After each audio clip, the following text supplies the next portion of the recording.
I've heard tale of one battle after another. I've heard that this is one of the best films of the year, maybe the best film of the year. In fact, some people are saying that this film is the best film that has been made since Parasite. Now, that is a bold claim, and that certainly made me go in with a lot of expectations. God damn, it's a good movie. This is a good this is a It's a good good film. I movie. mean, sometimes you have to believe the hype. This is one of those moments where I had to be like, yeah, I'm not going to try and be a contrarian. This is a really great film. Yeah, the reviews and the promotion surrounding this movie was weird. Once you see the movie and then compare that to the promotion, they're making memes. Even Fortnite collaborated with this movie. Wait, seriously? Yeah, I'm not joking. What? They actually made a map in Fortnite, which, Huh. It's this strange anomaly in the marketing because it's done things yes, that is almost unheard of.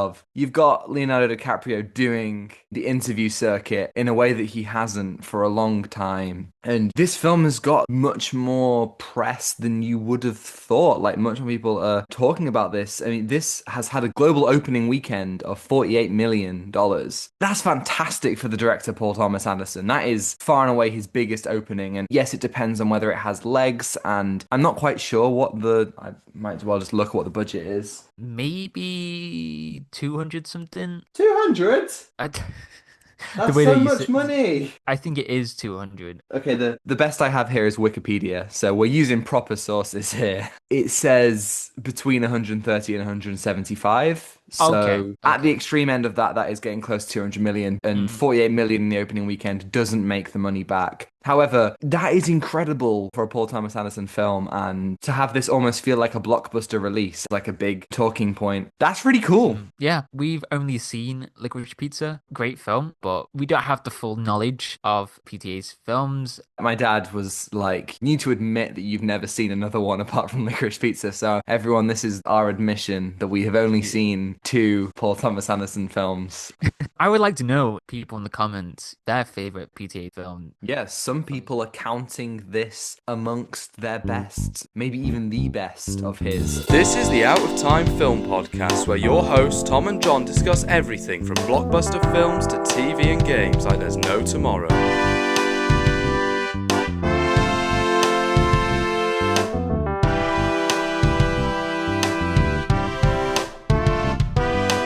Now, I want to start off by saying that this film is difficult to describe. It's about revolutionaries who push back against the system, against authoritarianism, and it's particularly about two of them who are romantically together as well as being part of this resistance group called the French 75, and eventually have a kid. We start the film in the 90s and then we flash forward to the present-ish. I don't know, when is it set? It must be set at the present, so the early bit is like set in like the 2000s. I think so, because they talk about phones in the film where they can be Yeah. traced. Leonardo DiCaprio's character uses an iPhone and discovers what is an iPhone, takes a selfie, It's a which is beautiful moment. He does a little wink when he's taking a selfie, and it was like, oh, okay. It's kind of like a flashback to the Leonardo romantic lead of the past. It was like, oh, there he is. and He's then still here got he it. is in this like broken state. Still, he Yeah. wears this robe, Yeah. gown all the way throughout the film, like no costume change,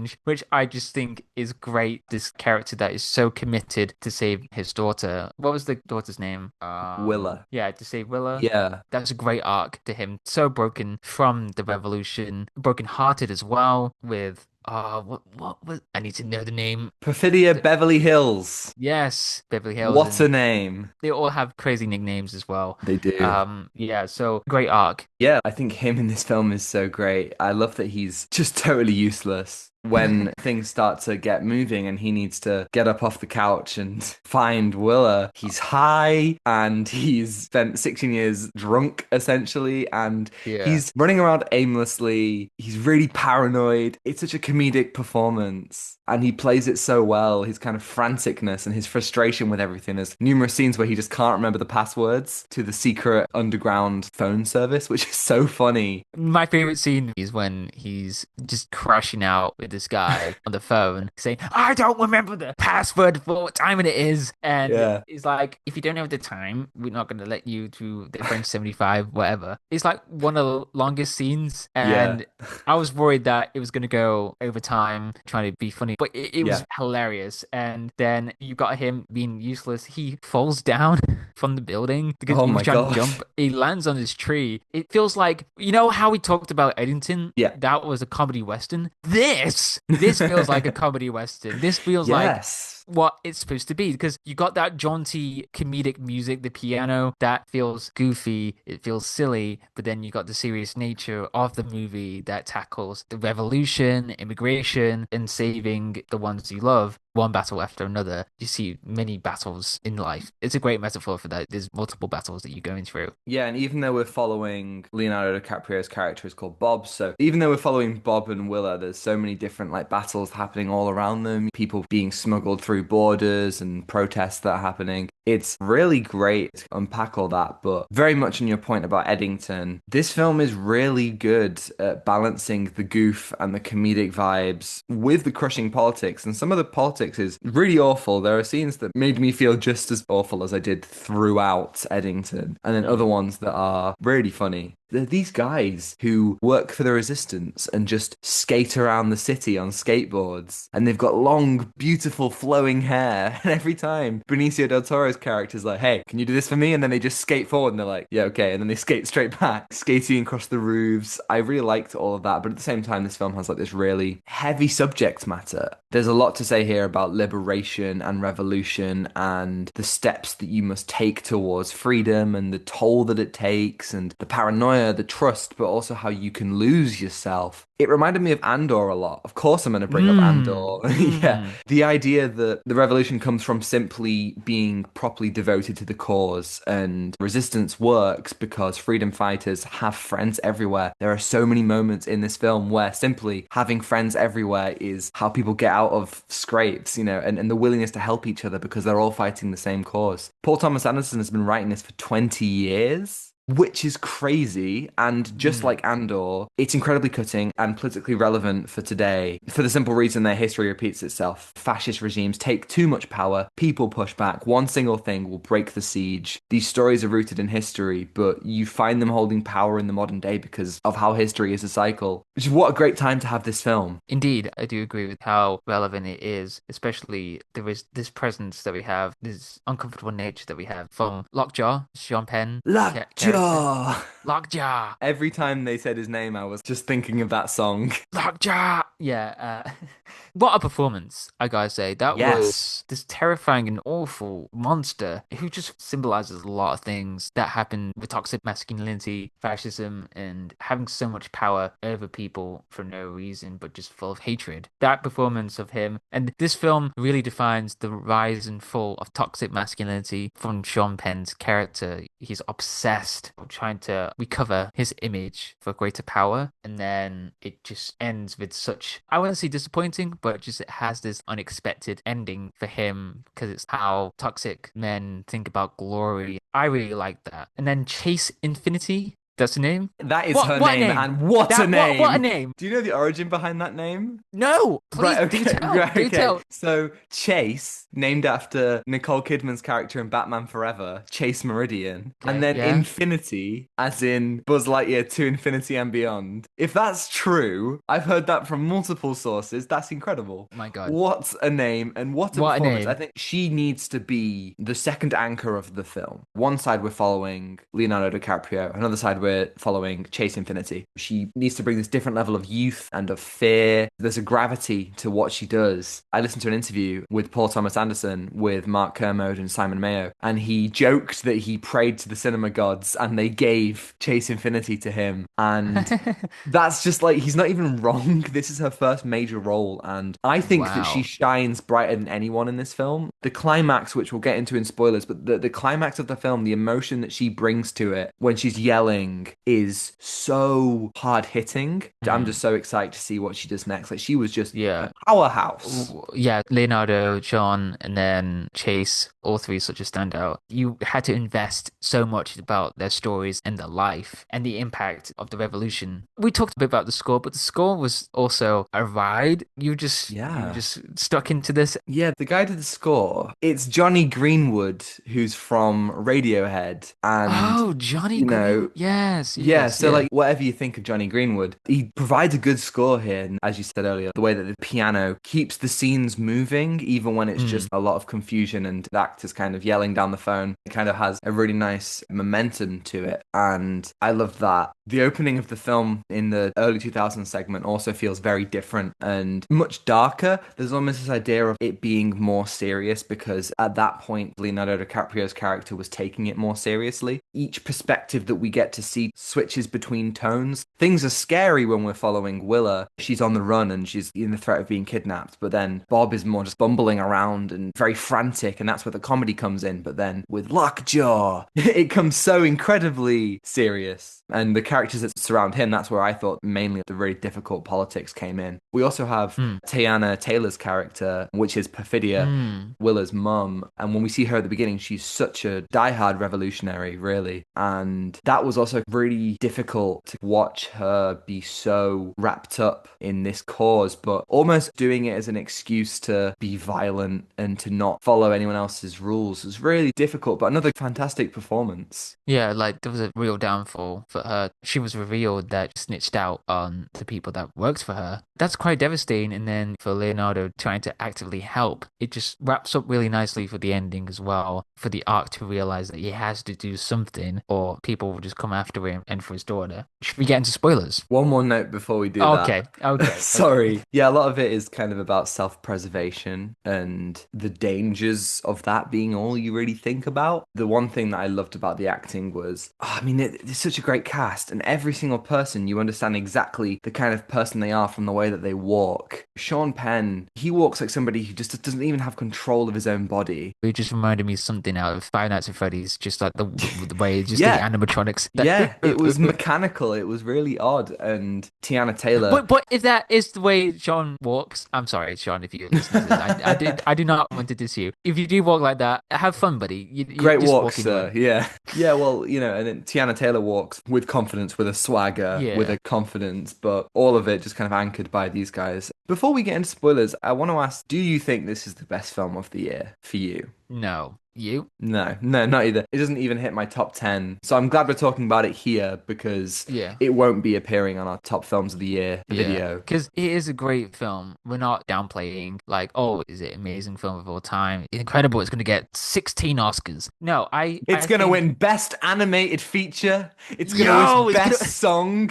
It's gonna win Best Visual Effects. it's gonna win Best Performance. Yeah, Oh, I mean, yeah. yeah, I mean, hey, I could see this film getting nominations in all four of the major categories. Leonardo DiCaprio, Chase Infiniti, Sean Penn, Tiana Taylor. They would be fantastic choices to win, and they're all in the same film. That is one thing. And what a year for Warner Brothers. This film is distributed for Warner Brothers, and they've had so many Yes. great hits, so many great original films, as well as franchise films. And I think the success of this, obviously, we're only in the opening week, but the success of this so far, and the success of things like Sinners and Weapons and probably other things too, but I'm thinking specifically original films in this blockbuster landscape. This is good news. And this is going to be the first time in about 20 years that there hasn't been a superhero movie in the top 10. And that's good. That's what we need. I'm really excited by the people who are interested in this film because, like, what could that mean? Are we going to see a surge of actual stories? Another sentiment to think about is we can learn from bad movies. If you don't have bad movies, how can you improve? It is a good sign that there are people that are just so invested in these type of movies now, and they want to see a lot more arts, like actual genuine art that has emotion, rather than some corporate slop. Yeah, the last 5 years has been a lot of studios releasing bad movies, and people eventually, after a certain point, just go, no, I'm not going to watch the new whatever franchise movie.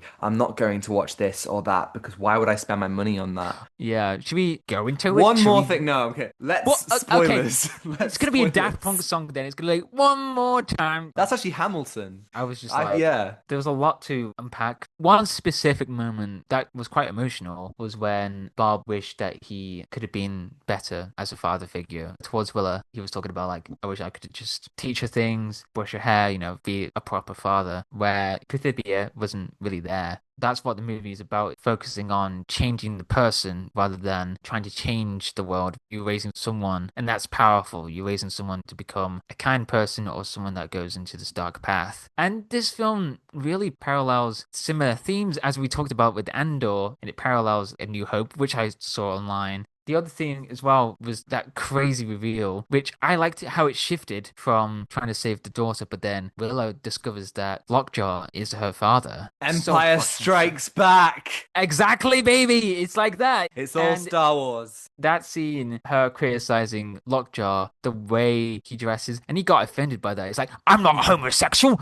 I'm not gay! All she did was say, why is your shirt so tight? It's just enough to set him off, and it's that kind of level of insecurity. I loved that even though Bob and Willa spend so much time apart, you feel their connection and their trust the whole time. There's never a point where Willow is like, oh my God, what does it mean that this man is my father? Because that's not her dad. Like, her dad is the man who raised her, and it doesn't matter about Lockjaw. I think the film is very mature to not even overtly grapple with that. Instead, it's just like, here we go. But of course, Bob had instilled within Willa the idea of trusting people. There's that really great scene where she's at the high school dance and she meets Regina Hall's character and says the code words and all that stuff. And just like every Star Wars story, she's introduced to the goat, I'm a Gundai, who comes out of the shadows. No! And... How could you introduce I'm a Gundai in this film? Is that too far? I mean, I've never said it outside of a Star Wars video before. Oh my God. This is like the anomaly right here. Who are you? Why did you bring I'm a Gundai here? This is a way to alienate every single listener. This is lore on the podcast that's gone back since January 2023. You know the exact date as well? Yeah, it was the Tales of the Jedi video. Oh my God, yes. Yeah, He's going on the thumbnail. How? Where? Is he going to be somewhere? He'll be somewhere. I'm going to ask Zain to put him in. It's happening. There was a scene where they take a selfie. Yes. Have you seen that actual selfie? No, I haven't. It's been released. Well, I want to see that because that's and... just so funny because it's just like, hey, let's take a selfie. You just got out of hospital. Let's take a selfie right now. I want to scooch back to what you were saying about Perfidia leaving and it just being Bob and Willa. I was really hoping that Perfidia wouldn't have a grand return at some point. Yes. Like a car would somehow pull out. I returned. I'm going to save you guys. Dramatic music. A car pulls up and somebody gets out of the car and she's got like a massive gun and she shoots Lockjaw. It's not any car. It's a transformer. It turns into a transformer. It's Optimus Prime. Optimus Prime says, Autobots, roll out. And all the Autobots would save everybody. Cinema. Yeah. That's the end of the movie. You know how at the end of a lot of the Michael Bay Transformers movies, Optimus has like the wings and he gets like a pointless upgrade. Perfidia just has wings and like a massive sword. She's riding a Dinobot. She says like, I just discovered something, guys. I know the life to universe. I know the anti-life equation. Yes. Oh my God. She went on a side quest like nothing you've ever imagined before. And just like, shit. I'm searching for the true revolution, guys. It's not about me. God. It's about the universe. I love how we just went on this tangent. That's the true revolution. No, the true revolution was the real friends we made along the way. Oh, very good. I have friends everywhere. Yeah, it was just like, it would be a very generic thing to bring her back, but they didn't. But they still managed to have that sweet moment where Willa reads the message from her mum. And it's that idea of like, yeah, no, this woman does feel regret and isn't the same person she was when she left. And that was nice. Yeah. I liked that. Now, you know what was amazing? Yeah. The climax of the film is a car chase, but it's unlike any car chase I've ever seen. It's basically Willa has stolen a car and escaped her captors, and she's going along this road it's like the Mexican desert, I think. El Paso, I think. Right, okay. Really massive hills, and basically it's just this really intense sequence where every time she goes at the top of a hill, she can see a car behind her, and it's getting closer and closer, and we know who it is. It's one of the white supremacists. Oh yeah, by the way, there's a whole thing. Yeah, there's a whole thing. There's a whole underground society, racist people. No, Yeah, just they're called the want power. Christmas Adventurers. Stupid ass name. Fuck off. Stupid ass name. Awful. And Lockjaw wants to become part of that group, but then they send somebody to kill Lockjaw and to kill Willa. So this guy is following her, and my heart was racing. The tension was incredible. I love just every time they go over a hill and they get closer and closer, and you just think, how do you get out of this without him seeing? How is she going to do this? And the way that she does it is she gets right to the top of the tallest hill, stops the car immediately, gets out, and then obviously he can't see the top of the hill as he goes up it, so he crashes straight into her and she shoots him. Brilliant. Just an absolutely brilliant. It was smart. I wouldn't have been able to do that. I would have died. I would be like, I'm driving. I'm going to go as fast as possible. I'm going to do a Forza Horizon and get all the points. I'm going to go across the desert and just do everything. Yes, I'm going to go on a big, bold, beautiful journey. There's a reference right there that I haven't seen. I gotta say, the tension in this movie was incredible. Like, the movie was very unpredictable. You thought to yourself, like, how is this going to end? I think that was just great music and then the performance and the car chase. And it's a simple car chase, not like high octane, fast and furious, but the way the cinematography just has this like focused look on the hills and the vastness of the desert. Like, she could have gone anywhere, but just on the road. Great film. Yeah. Seriously, what are you going to give this film out of 10? A 9. It feels strong for me. I also think it's a 9, and I don't really know why it's not a 10. Like, it is very strong, and I don't really have many criticisms. I just think it works upon rewatch. Maybe. Yeah, maybe. I think there's something emotional that I felt. It didn't quite hit me in the way that if it's a 10 out of 10, I want to be shook to my bones. You know, whether that's in sadness or happiness or whatever emotion. I want to be speechless. Exactly. It didn't quite get there, but you know, still great. Thank you everybody for listening. If you're listening on YouTube and you liked, you can like and subscribe if you want to see more. And if you're listening on Spotify or Apple, you can follow and give us a 5-star review if you think we're worthy. And next week, we're going to be doing a TV show with definitely no white supremacists. It's Peacemaker Season 2. No white supremacists, not a single one. It's all fine. Yeah, it's all fine, surely. Yeah. Yes. And you can send us an email at outertimefilmpod@gmail.com. Let us know your thoughts on Peacemaker Season 2. Answer it right here on the podcast next week. Yes, you can follow us on Instagram at outertimefilmpod to see incredible thumbnails from Zain Afzal, on Twitter for more thoughts from Tom and me, and TikTok to see edited clips, which are also on Instagram Reels and YouTube Shorts, and you can find links all in the description below. Thanks to Jones-Meyer for the excellent theme and Ronan Phillips focus as always. And I think that's everything. Boom. Take what you're given. We didn't have an email. Okay, go on. Sorry. It's fine. Take what you're given. Give nothing back. Goodbye. Goodbye.